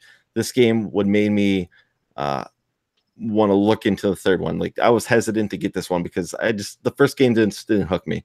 Yakuza 0, it definitely got those elements of Shenmue in there, and that's why I loved it. And there's so much more. That's another one of those games where I think I would even enjoy it more if I did the slow burn and didn't rush through it. But it's just such a stacked year, and I'm just trying to get in so many games this year. So I just want to capitalize on that. Did anyone else have any? I want to talk about anyone else's honorable mentions here briefly here. I haven't had a chance to play Night in the Woods, but what Miles said about Yakuza 0, I'm playing through it now, and I think had I played it in 2017, my votes would be different. It's an incredible game. Absolutely incredible game. Yeah. Well said. I loved Mario plus Rabbids Kingdom Battle, and I'm not just saying that because Dean said he loved Yakuza 0. Mario plus Rabbids Kingdom Battle is a game that Catherine and I basically got the Switch to play like we wanted it for when Mario plus Rabbids came out. We played it on our YouTube channel for a bit. I'm really excited that they announced additional story DLC in the Nintendo Direct today. I love that Nintendo's still supporting that game because we've never seen Mario in a tactical RPG before, and I think that's a really cool idea for a Mario game. Night in the Woods, I'm dying to play, and Wolfenstein 2 would have been the fourth game I voted for if I was allowed to vote for a fourth game. The story elements and that blew my mind, and it's thematically a very important story to tell right now. And I haven't played Sonic Mania, but I can only imagine what fans of that franchise felt like when they saw it. It looks just like the originals. Well said.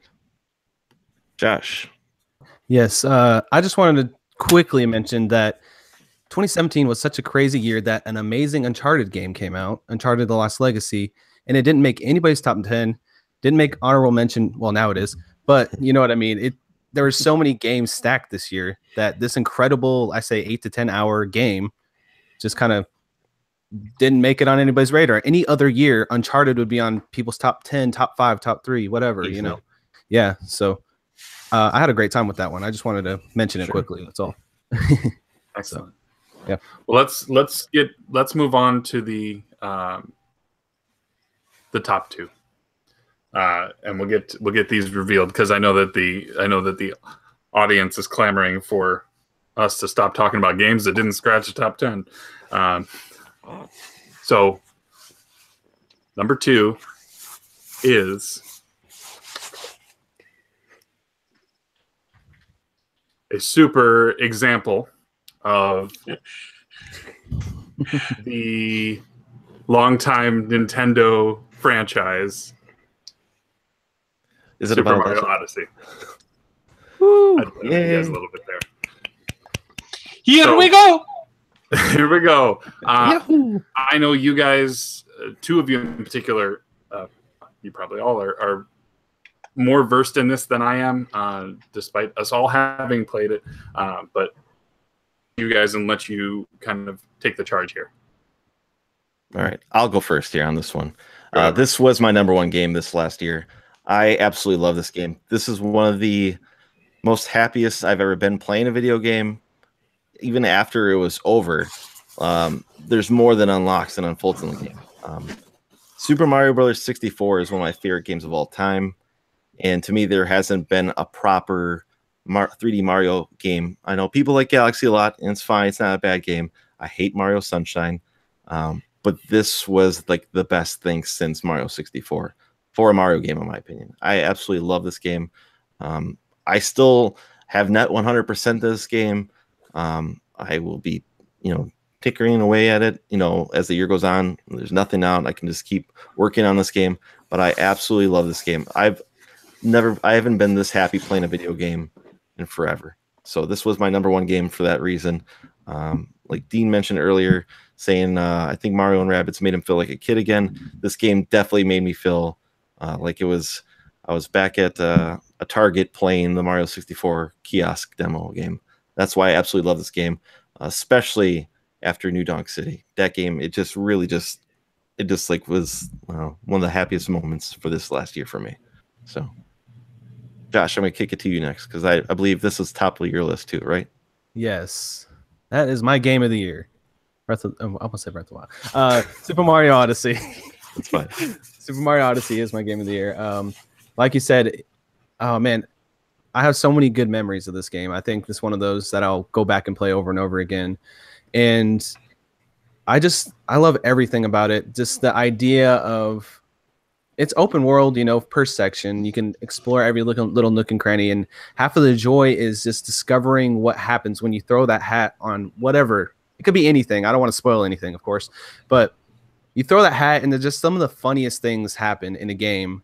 To me, at least. I don't know. I was laughing half of the time playing this because it just looks so silly with just this random object, mustache and hat. I just love this game, and every time I pick it up, I just have this big smile on my face. And the end game is actually really fun. I've been playing that recently a lot, and it gets challenging.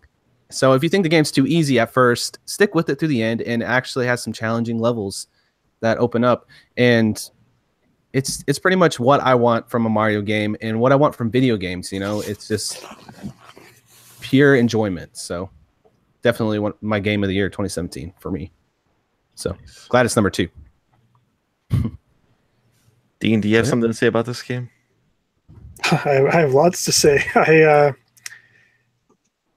First off, a big thanks to you, Ryan. This came at a time where I was working out of the country for an extended period. I was away for about a month, and it was pretty rough, just between work and all the timelines and usual work stuff that came along with it. And Ryan, you helped me get my hands on this game. I got it shipped right to my hotel room, and you know, I was pretty bummed out, and this was an incredible pick me up. Like you guys said, it reinvigorated the kid in me, the child in me. It was like playing Super Mario 64 all over again. I got under the blankets, you know, in my hotel room and shut my laptop and put it aside and just played this game for hours and hours and hours and hours and hours. And it took me 3-4 days to beat sort of the first bit of it before the post-credit stuff. And I had an incredible time. It's an easy #2, an easy #1. This was probably my favorite Mario game of all time. So if you guys haven't played it for whatever reason, please get out and do that. It's incredible. Musty, do you have anything to say about it? Yeah, I mean, so revelation here. I really have not played a whole lot of 3D Mario games. I played some of 64. I haven't finished it. So I think a lot of the nostalgia wasn't there for me on this, but this game is so well polished. It is the first example of the, like, well, not the first example, but was designed for the Switch. It executes on needs, and it is that in the way that we were talking about some of our other titles, right? If you want to put in the time, there's so many little presents to open. And if you want to just play through the story, which is what I did, I played through the story, and I have since gone back and played some of the post-credit stuff. And maybe someday I'll hit it back, but it is executed to perfection, and it is more than deserving of this or the #1 spot as it is for a number of these guys. But yeah, it's Nintendo doing what Nintendo does, and the homages are to everything that's come before that people keep seeming to discover is just it's really cool, and it's nice to see people rally behind such such a good example of making the old feel new again. Yeah. So that's what I'm gonna say. So good. Miles, I imagine if you played it, you would love it, right? Well, you see, the thing is, for my nostalgia, like I had a Nintendo and a Super Nintendo, but after Super Nintendo came out, I didn't get back into Nintendo products until the tail end of the Wii. So I never played Mario Galaxies. I never played Mario 64. I've never really played any Mario 3D platformer. And what Musty said, the nostalgia just wasn't there. So even though I am really looking forward to playing this, our copy's still shrink wrapped. And I'll get to it in 2018, but I haven't had a chance to really explore it yet. Sure. I bet. All right, Musty. I know you'll enjoy it. All right. Should we get on with the last of these envelopes? Yes, the last. Okay. The top. What game is the top game? This game is the game of the year. Says right here. I'm sure that you all know what is probably in this envelope right here. Is it Dream Daddy? It might be Dream Daddy. Oh, it's Dream Daddy. It's Dream Daddy. I'm kidding. It is The Legend of Zelda: Breath of the Wild. The game that sold more copies for the Switch than there are Switches.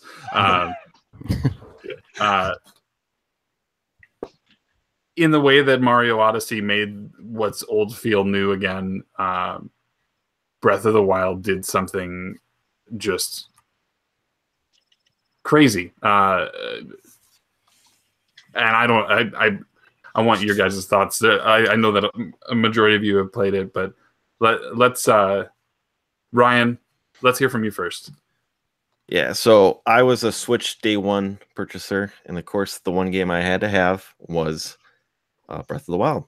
I originally wasn't planning on buying the Switch, and I walked in the Best Buy, and they had 2 left for pre-order, and I said, well, F it, I'll buy it, and I'll pre-order Zelda for it, because I want to play the best version of that game. If they're going to have the best version, that's the version I want, the best version. And I loved it. It was, if you see it, you can go there. It was just fantastic. There's moments that I'm going to repeat a little bit what I said with Mario, where I kind of haven't felt this way since like a Zelda game since like Ocarina of Time, where I'm calling friends and we're just trying not to spoil it for each other. But we're saying, are you here yet? No. And they repeat like, are you here yet? No. And we're just trying to tiptoe around each other here, trying to find out where we're at without spoiling the next thing for the next person. Absolutely love the game. I have the DLC. I have to get to that still. But I just want to say I love the game. It was fantastic. It was number 2 on my list. Mario just edged it out for me. So that's great. Dean, let's hear from you. I mean, what more needs to be said about this game? Everybody's talking about it, and I think for good reason. I think in 10, 20, 30 years, it'll still be talked about. It's going to go down in history as one of the best things Nintendo has done. It was my number 3 for my experience, but I can see how it can be so many people's number 1. It's a fantastic game. I've always kind of been hit and miss with the Zelda series. I liked sort of the 16-bit, Link to the Past. I loved Link Between Worlds. Didn't really get much into the handhelds. And this to me is sort of the definitive Legend of Zelda experience. I don't really know where they'll go from here. I'm as terrible as it sounds, I'm happy to just sort of close the book and say that this is Zelda. This is the game you have to play if you want to see what the franchise is all about. It's a lot of fan service. It's a lot for newcomers. I mean, it's a great experience. It's almost a perfectly made game. I can't really say more about it. It's incredible. Sure. Yeah, I think the level of creativity and the ability to figure out how to do things in whatever way you can possibly come up with is great. The use of electricity, I think, is probably the one thing that sticks out to me, using electricity and metal weapons and ones that are imbued with certain elements and how that has an effect on Link. It just is just great. I happened to finish this the weekend that I saw Symphony of the Goddesses, so it was kind of this nice. It just and actually it was the first game that kicked off that like poly kill that I had for 10 straight days of finishing a game in succession. So it was great to play through it. There's so much that I haven't scratched the surface on. I only got like a third of the shrines. I'm really looking forward to more of this. It was just, yeah, it is just like I was saying with Mario, it is so well polished and allows you to find how we're now defining games moving forward. And it's going to be something that's a barometer for everything that comes out going forward. And it'll be really interesting to see what the effect of Breath of the Wild has on games. I certainly hope that they can do, you know, they give us the Majora's Mask of Breath of the Wild maybe in a couple years. That'd be the goal, I think. But no, absolutely enjoyed it. It was great. Josh, did you have? Yeah, I was thinking when you were talking that, you know how people compare a lot, they used to in the PS2 area, especially. They say, "Oh, that's just a GTA clone." Next couple years, we're going to be like, "Oh, that's just the Breath of the Wild clone." And I love how this game lets you do. It's pretty much the ultimate open world experience. And you think that, "Oh, can I do that?" You probably can do that, and the designers don't care if you do that. They want you to break the systems. They want you to try different things out. That's half of the fun of this game. Especially when you get into a shrine, you think, okay, that point A to B, this is what I think is going to work. And if it works, it works. Cool. They might expect you to do it a certain other way, but just playing with the different powers that you have and solving puzzles that way is fun. And of course, the open world's so expansive. There's so much to see. I love that the DLC added that little trail on the map so you can see where you've been before, which was really cool because I can be like, oh man, I haven't seen this entire canyon right here. So I can go and see what's over there, you know? And it's just one of those games that keeps giving you more and more and more. And it feels like it's going to stop, but it kind of just doesn't. There's just so much there and it's so much to enjoy and so much to pick through. I just had a really good time with it. This one was my number 2, but it was kind of like almost tied with Mario. They were just both on my top. So yeah, I love it. I just want to capitalize on a little bit what you said though too. The one thing about this game though too is like I think it's also fun just to discuss with other people who have played this game and maybe have beaten it, how they played and beat it, because you can play it any way you want. It's just, you know, if you want to go straight to Ganon and beat him right off the beginning, you can. But I love hearing if someone got the 30 hearts or if they had 3 stamina rings because they can't do both. Did you get, you know, when did you get the Master Sword? Did you get the green tunic? You know, did you find, you know, the Ganon horse and the cannon? You know, it's all over the place because you can play it any way you want. And that's what I loved about it. You can, I don't know, there's so many little things to unlock and just make it your own experience. And that's why I think this game is fantastic.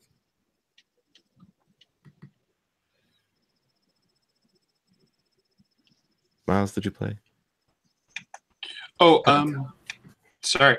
I haven't played Legend of Zelda Breath of the Wild. I've never played a Zelda game, but I just want to point out that the game is beautiful. It's like pastels, I believe, and the color scheme for this game is unlike anything I've ever seen before. And you look at our top 10, you look at all the games that came out this year, games that people loved, and you look at like Breath of the Wild, and then there's Cuphead, and then there's Mario plus Rabbids, and all these games are different. They're so different from one another, and they all do very different things, you know. And there's like tons of indie games like Doki Doki Literature Club that we didn't mention, or Hollow Knight, or Hat in Time, and they all do very different things and look so different. And we appreciate all of these games. And I think that 2017, man, what a year for video gaming, where we could have all these different avenues and all these different types of gamers and something for everybody. And it really set a precedent for what's coming up in future years, and I hope that the gaming industry continues to push the envelope and do things like this. Yeah, the bar is certainly way up there at this point, and I hope that we can allow 2018 to be 2018, and yeah, it's gonna be hard. Not be up in arms when we maybe don't have a Game of the Year nominee coming out of January. We might. Yeah, that's the hard thing to discuss it right now. Is right now it's kind of at a slow point, and you can do your 2017. It's called just basically start going to 2017 what you didn't play. I guess that's the benefit of having a year like that, is you can maybe go after what you might have missed last year, and hopefully this list can help people out. But it was just that strong of a year. And you said it best, Musty. It's kind of hard, it's already, compare 2018 to us, because it's January 11th and we're still kind of waiting for the next big game of the year already. We're like, where's the next candidate right here? So just kind of the situations we're in right now. So much happened with the industry over this last year that I think we may even see a change in how developers release games and how they announce games and things like that. And so I don't know. We'll have to see. Everyone be patient. But in the meanwhile, there is so much good stuff to play. For those of you who are modern gamers, there's so much out there to play. Because even us on the panel, none of us got to everything.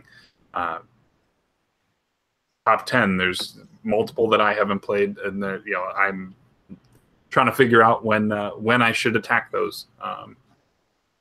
Hopefully sometime soon. But the leftovers, as we're calling it.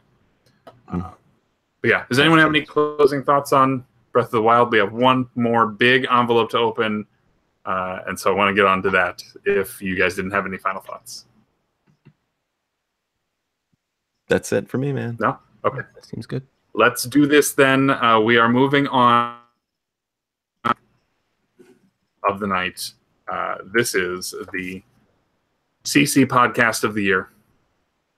And before I open this, I want to first read down the nominees, and then I also want to we want to go through some stats because this vote was very interesting. And Ryan, you've got some statistics for us in a moment here. But again, the criteria that we used to get on the ballot for this was that you have a forum in the Cartridge Club forums. That's how we're doing it for this year, 2017. Whether that is the same way we do it next year, I'm not sure. But cross that bridge when we cross it. But I want to call out, pay special attention pay some special regard to all of the Cartridge Club podcasts: Bonus Barrel, Dollar Dorks, Flock Talk, Frantic Thoughts, Game Time Arcade, Masters of Unlocking, Media Mavens, Polykill, Retro Pixel Podcast, Retro Fandango, Start to Continue Podcast, CC Weekly. The amount of effort that you guys put in to supplement the club with a half hour, an hour, 3 hours of content on a regular basis is admirable, and I know I appreciate everything that all of you do. I don't want to speak for everybody, but I think we all kind of will share similar sentiment about that. You guys are all great, so it's tough to crown just one of you as the podcast of the year, but I want to let you know that you guys kill it every single time you put out an episode, and I hope that that does not go unrecognized. So before I open this, Ryan, I want you to go through some stats that we have about this vote specifically. So breaking this down a little bit, the main reason why this is closing the show for us right here is because out of the 100 total ballots, this received more attention than the game voting. This had 93 total votes. So like I said earlier, not everyone's a modern gamer, but at least there was something for everybody here. This, like I said, it received 93 total votes. The winner won by 1 vote. Second place, like I said, it was won by 1 vote. And then third place was only 2 votes behind it, and there was a tie for third place. So, and another statistic, little one, everyone received a vote that was in the Cartridge Club here. Every one of these podcasts. So there are fans for everybody. I just wanted to say that this was the closest race, and I hope people aren't heartbroken by it. But it was a lot of fun seeing it come down to the last day, the votes, because the votes were coming in. Even I believe there's one that came in one of the last few hours.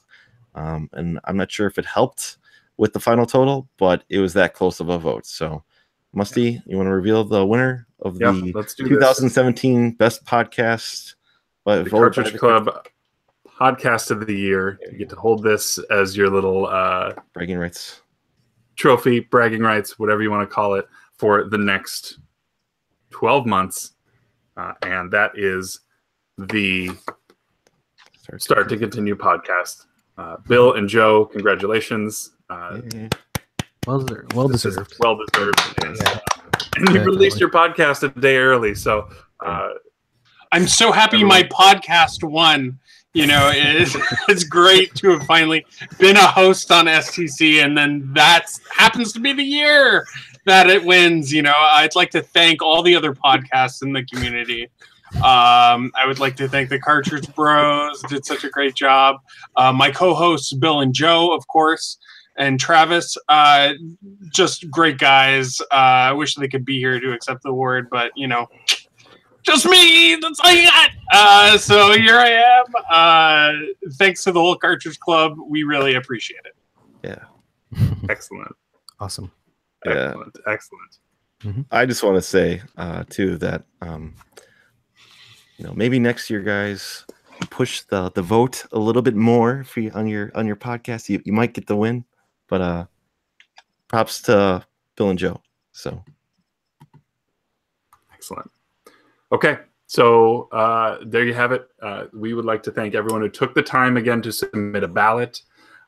We're really impressed with the turnout this year, and we hope that we continue to see this type of support to this level in future years for this and other club-based initiatives. I do want to thank the panel, all of you, for joining us and for willing to be part of this experiment and pushing to finish as many 2017 games as you could before the end of the voting period.